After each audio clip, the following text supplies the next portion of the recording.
In the last video, I talked about why I think the term medieval art is a garbage term. In today's video, I want to talk about really what the art of the so-called Middle Ages, which I think is a slightly better term, what is that art and how do we define it? Now, even the Middle Ages art is not a great term because honestly, it is not a terribly descriptive term for all the different types of art that was happening during this period. However, there's not a great consensus in the art community what to call Middle Ages art, so it's just the best term that I can really use right now.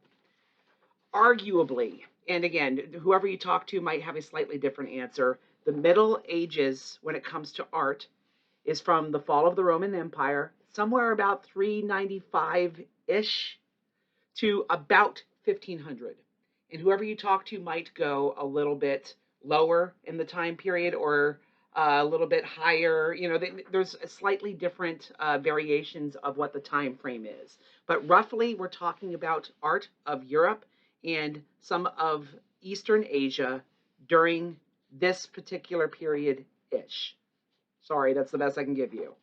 Now, in the Middle Ages, there was less realism in the art, and it is for two primary reasons.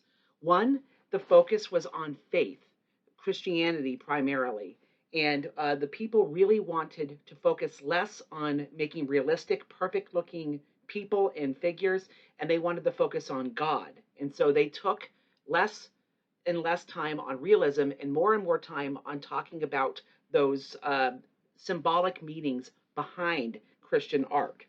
Now, part of the reason, though, that the art of the Middle Ages was less realistic is also simply because much of the knowledge of how to make art in a very realistic way was lost at the fall of Rome. And so some people just didn't know how to make realistic looking art. So it really kind of depends upon one artwork from another why this happens to be the case that the art was a little bit less realistic. There was a heavy focus on Christianity, which the Christian church was the primary influence on the culture of that particular time. It says here there was a minor focus on day-to-day life. And the reality is there is quite a bit of art that did focus on oral traditions. It did focus on the people of Europe and Eastern Asia. However, a lot of that art has been lost, and a lot of that art is also considered secondary to what was the primary focus of Christianity. I have written here that manuscripts were a major source of beautiful art, and a lot of people think that manuscripts are the pinnacle of the art of the Middle Ages, and I seriously suggest that you check it out. This is a very basic explanation of what Middle Ages art is. I hope that you take a little bit more time to look into it when you have the time, and I hope that I have started an animated discussion within your home. Have a great day, everybody. Bye-bye.